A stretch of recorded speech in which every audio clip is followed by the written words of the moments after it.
Bem, pessoal, nós estamos aqui para mais uma aula no contexto aí da unidade curricular Revelação pela Palavra, que é um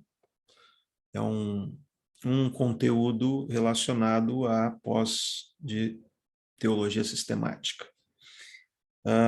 Nos dois últimos encontros, nós trabalhamos um pouquinho sobre aquilo que eu considero ser de vital importância para a gente entender um pouco da revelação no seu sentido geral e a revelação pela palavra no seu sentido específico.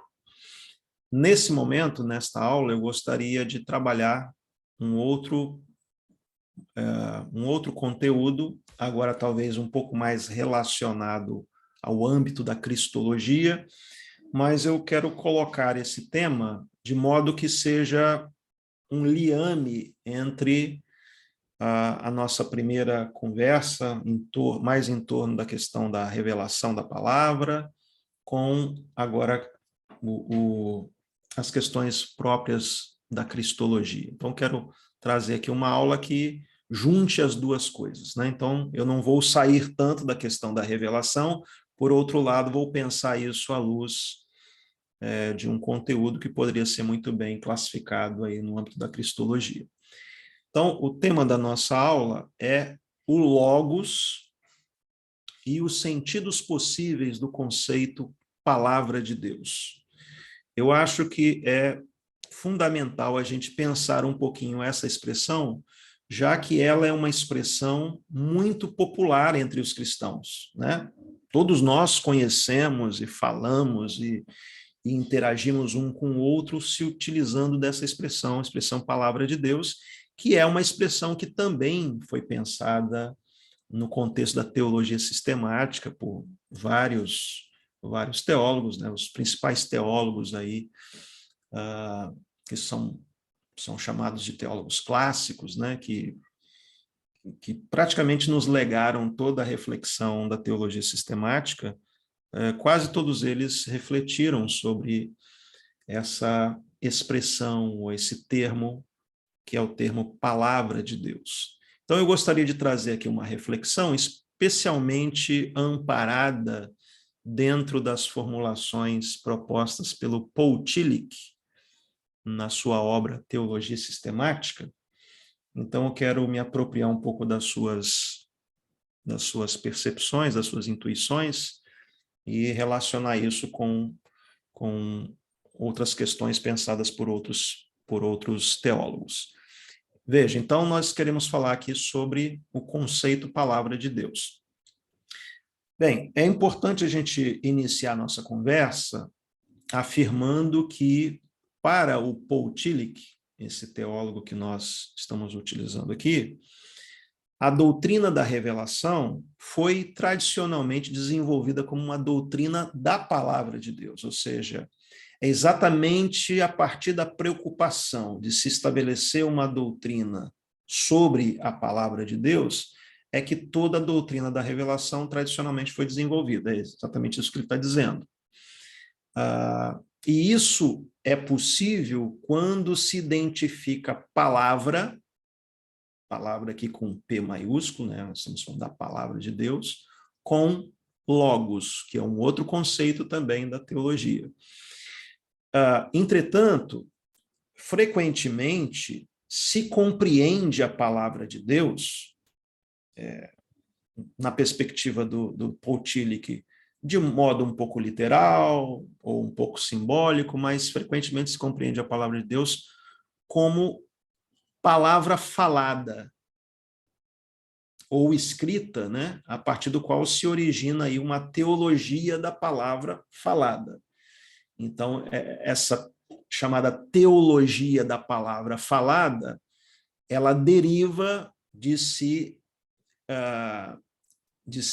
juntar ou de se fazer equivaler o conceito palavra de Deus com palavra falada, né? O que não necessariamente é o caso, como a gente vai ver aqui. Mas quando se identifica a palavra de Deus com palavra falada, né, falada e, portanto, escrita também, você acaba criando uma tradição e que a gente poderia chamar aí de teologia da palavra falada. Mas veja, segundo Paul Tillich, essa compreensão, em certo sentido, se opõe ao sentido da cristologia do Logos. Então, quando a gente fala da doutrina do Logos, do conceito de Logos no âmbito da cristologia, nós estamos falando de uma coisa que não se equivale exatamente a essa teologia da palavra falada.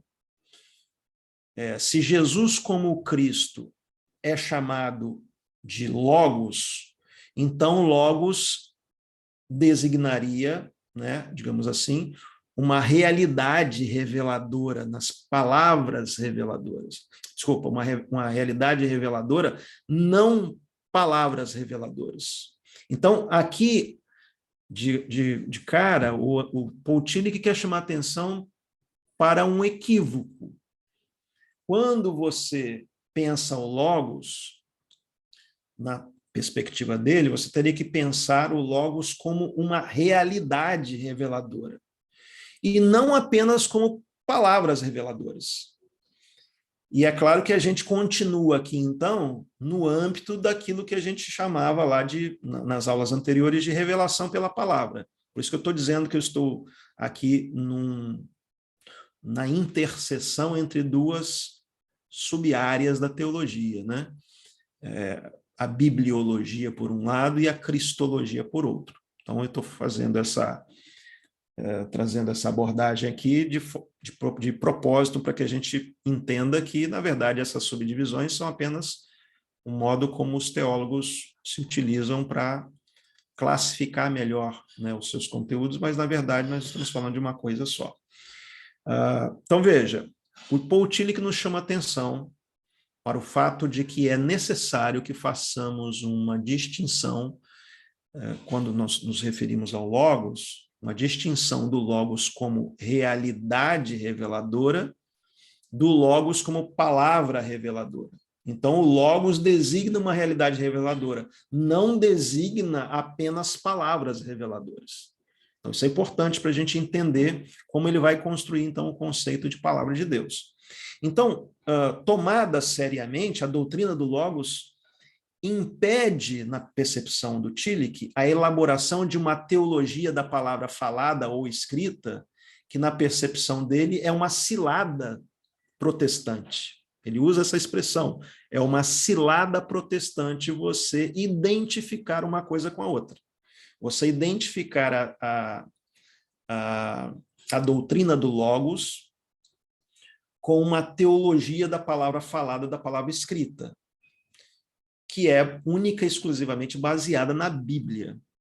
Então, a gente tem que entender aqui o que o Tillich está dizendo. Ele está dizendo que o conceito de Logos extrapola essa percepção de uma teologia da palavra falada, né? Então, para que a gente entenda isso, a gente tem que recorrer, então, aos 6 sentidos distintos propostos pelo Paul Tillich do termo palavra de Deus. Ou seja, para ele, o termo palavra de Deus pode ser compreendido em 6 perspectivas diferentes, em 6 sentidos diferentes.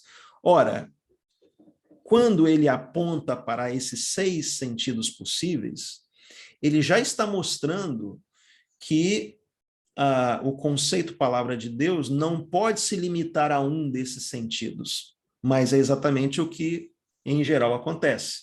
Mas quando a gente faz isso, a gente, então, deturpa, né, o conceito palavra de Deus, ou a gente, então, acaba alcançando apenas uma parte do que isso poderia significar, e isso pode trazer, como a gente vai ver, efeitos negativos, inclusive no contexto das igrejas, né?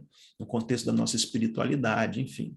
Então, é muito importante a gente aqui pensar um pouco a respeito desses 6 sentidos distintos.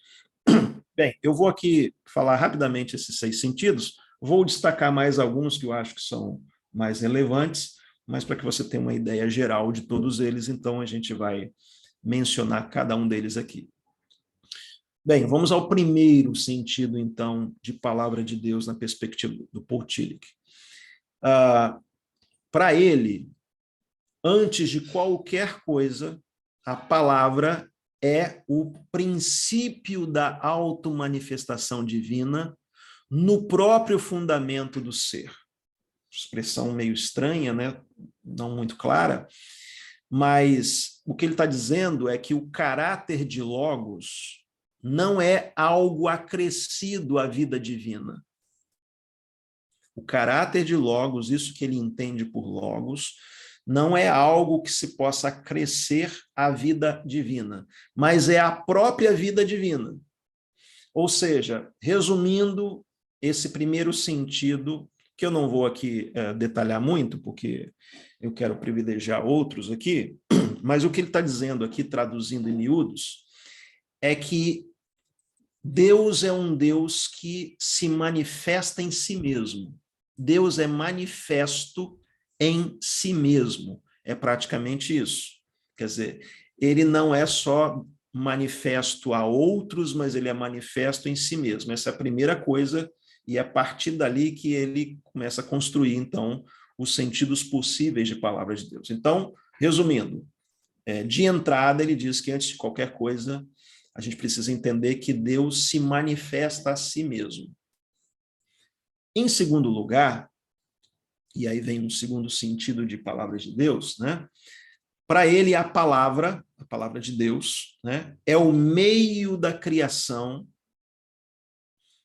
é a palavra espiritual dinâmica que faz a mediação entre o mistério silencioso do abismo, ele diz, né, do abismo do ser, e a plenitude dos seres concretos, dos seres individualizados, dos seres autorrelacionados.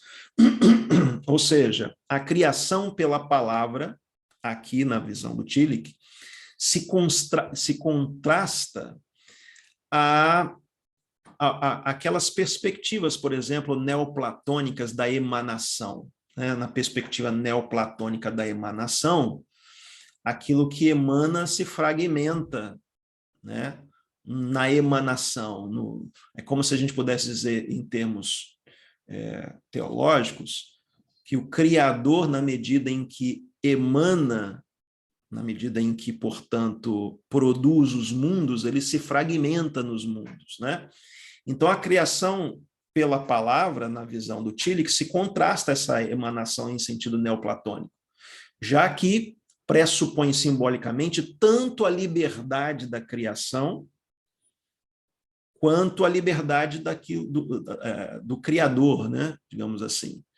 Ou seja, Deus aqui, resumindo tudo aqui, Deus é manifesto na criação, mas há uma liberdade entre esse Deus que se manifesta e aquilo que é criado, ou seja, a criação, ela, embora seja resultado desse Criador, ela tem uma liberdade de ser ela mesma, ou seja, ela não se confunde com o Criador. Então, Deus é manifesto na criação. Então, vamos construindo aqui, preste atenção. No primeiro momento, Deus é manifesto em si mesmo. Agora, Deus é manifesto na própria criação. Então, veja, tudo isso está, de alguma forma, relacionado ao conceito de logos.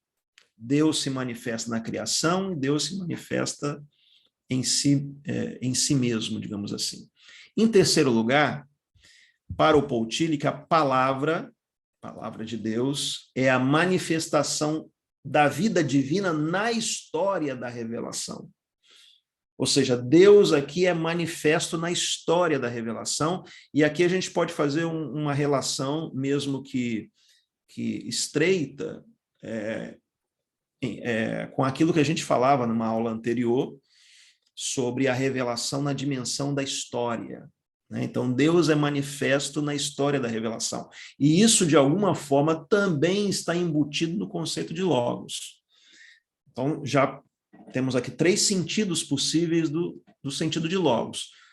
Deus é manifesto em si mesmo, Deus é manifesto na criação, e Deus é manifesto na história da revelação. Em quarto lugar, para o Tillich, a palavra é a manifestação da vida divina na revelação final.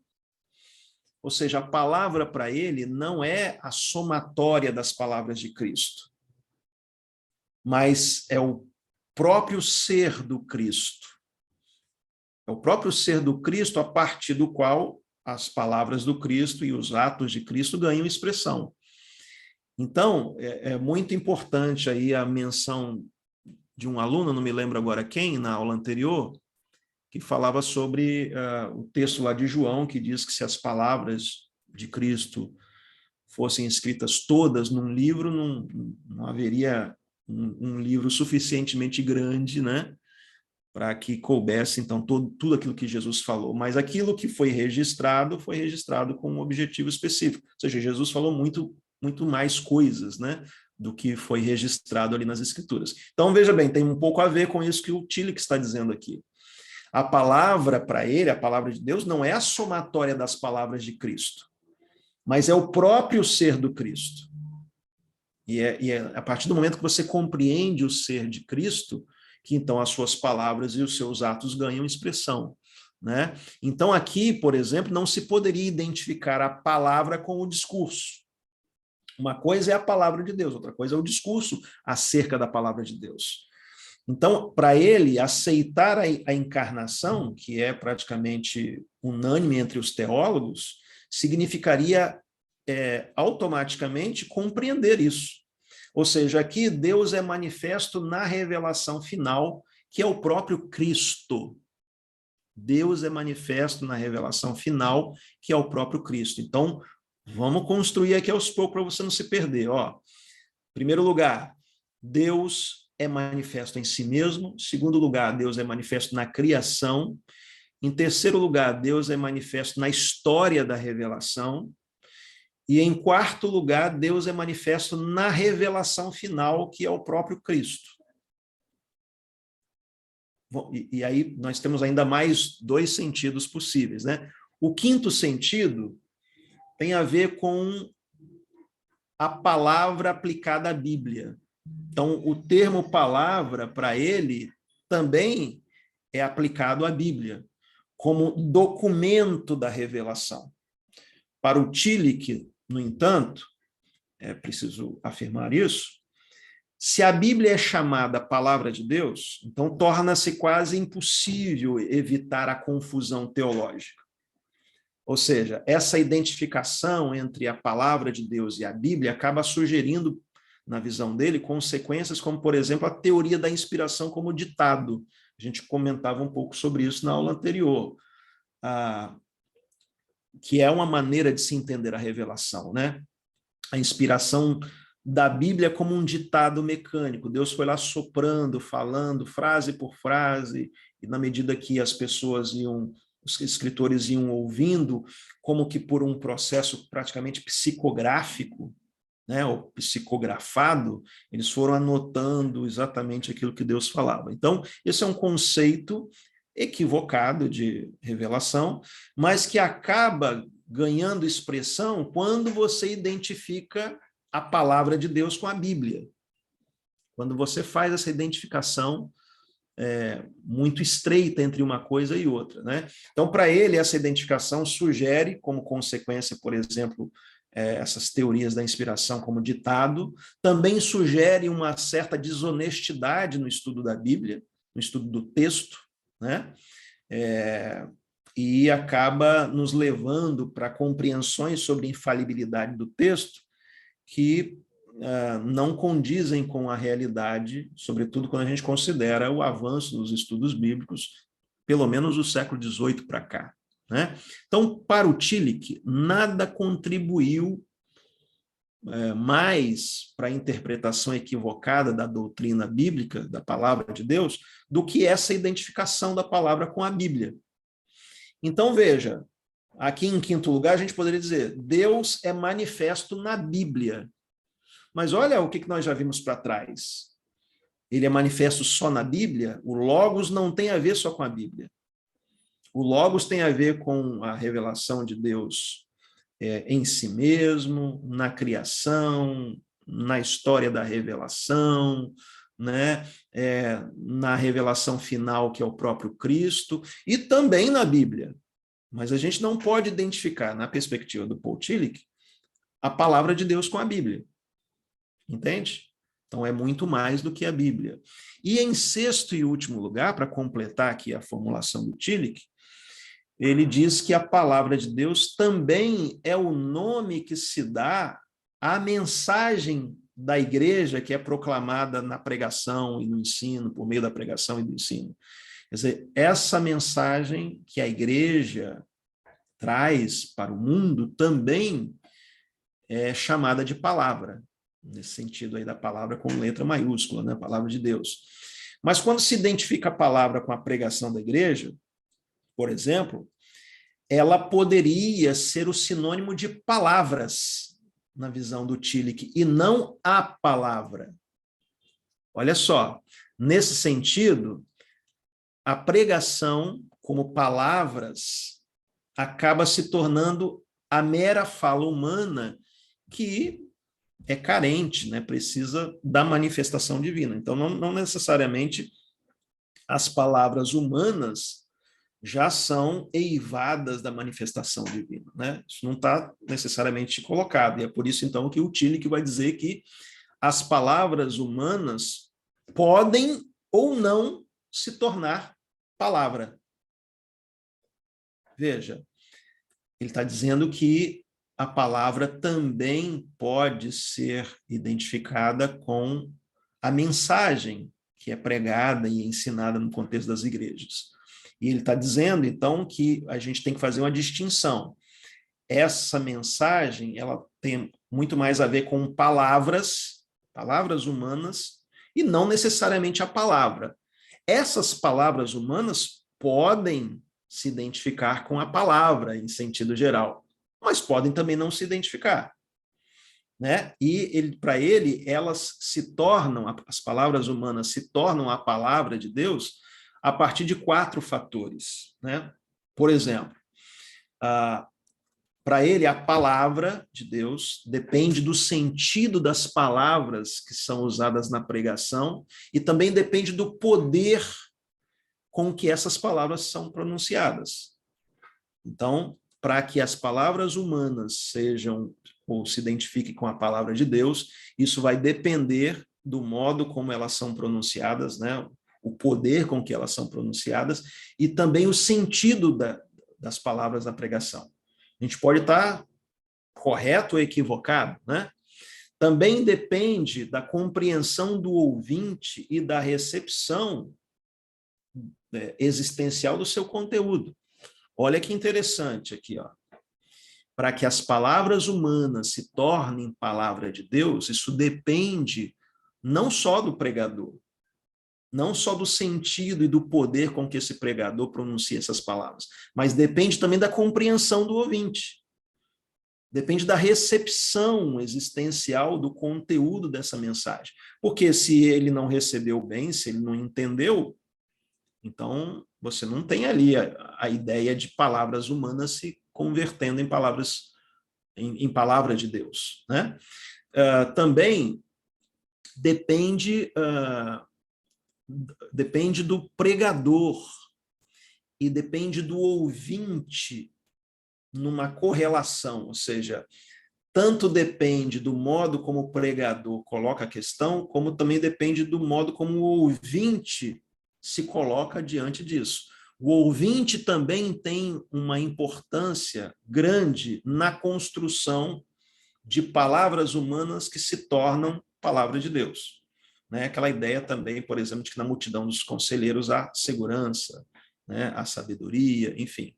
Então, há também uma dimensão importante da participação da comunidade na transformação de palavras humanas em palavras de Deus. Quer dizer, então, olha quanta coisa que ele coloca nessa equação para mostrar, então, que palavras humanas podem se tornar palavras de Deus. Então, essa interdependência entre esses fatores todos representa para o Tillich constelação, entre aspas aqui, constelação, ele usa exatamente essa palavra, a constelação em que as palavras humanas podem se tornar a palavra. Essa constelação de fatores essa constelação de fatores é imprescindível para a gente saber se palavras humanas podem ou não se tornar a palavra de Deus. E o que isso significa? Bem, significa que não está garantido, e aqui eu chamo a sua atenção para essa informação, na perspectiva do Tillich, não está garantido que as atividades de uma igreja local, por exemplo, expressam a palavra. Isso não está garantido.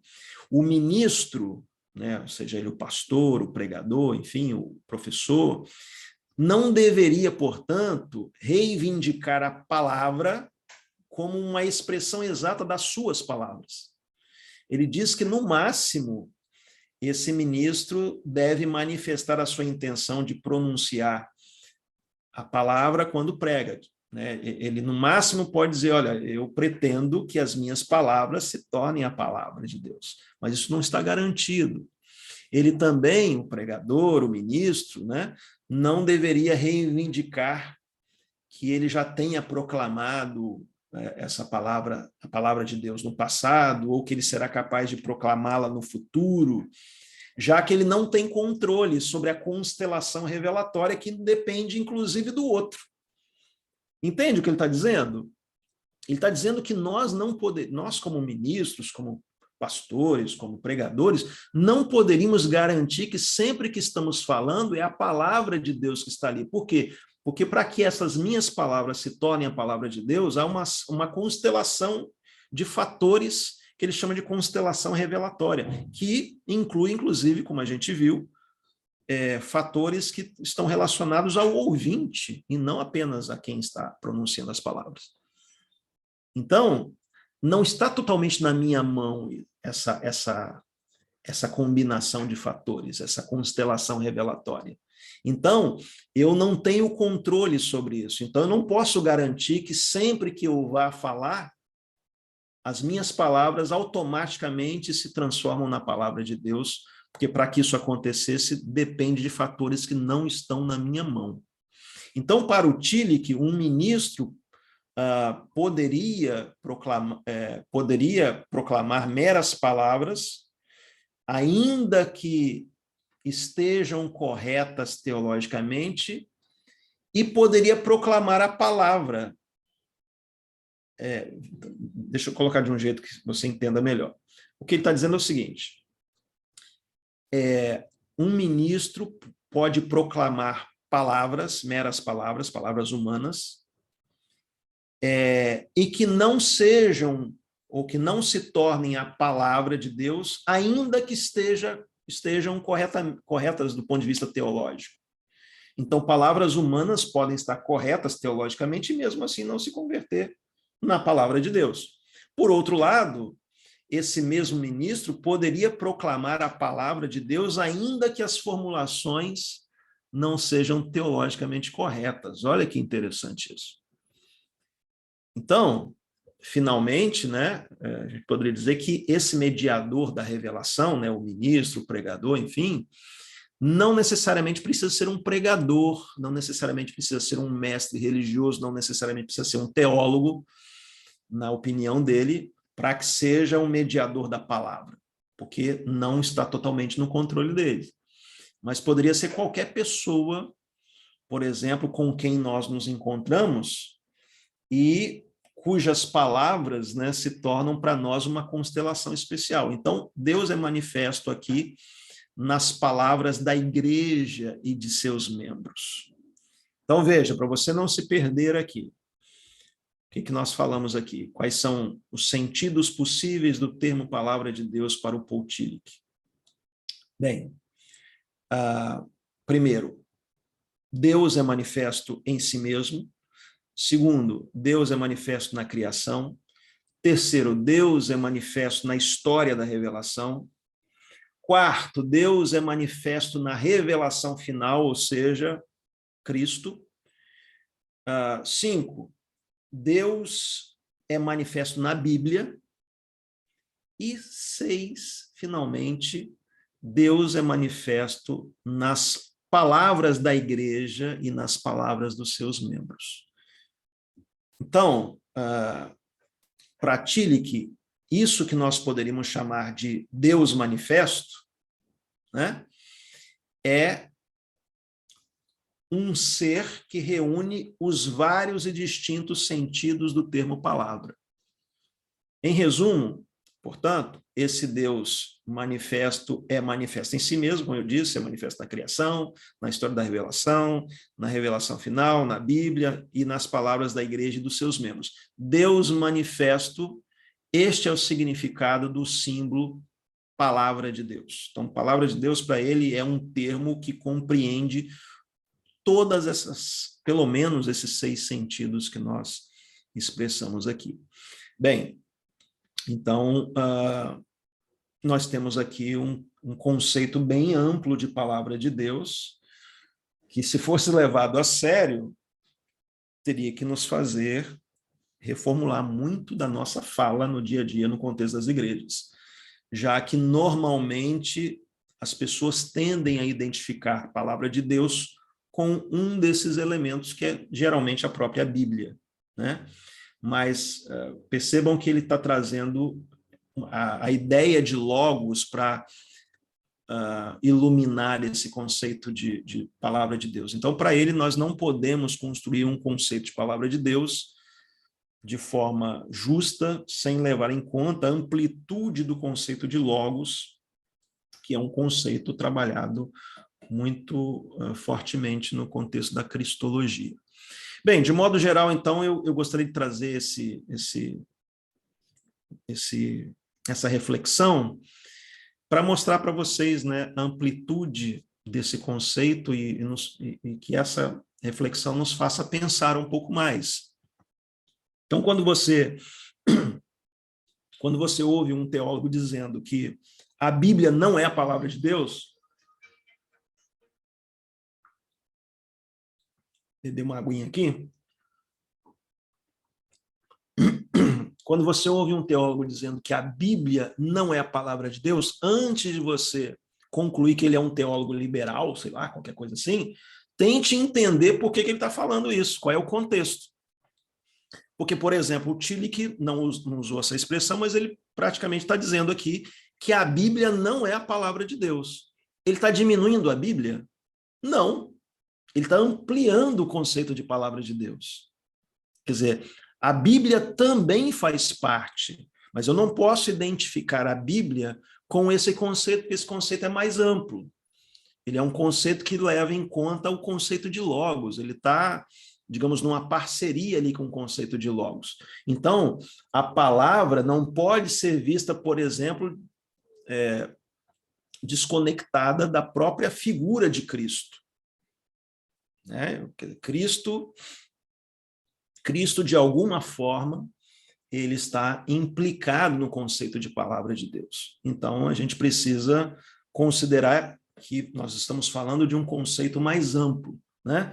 Porque, normalmente, quando alguém ouve um teólogo falar sobre isso, olha, ele não crê na palavra de Deus. Não tem nada a ver.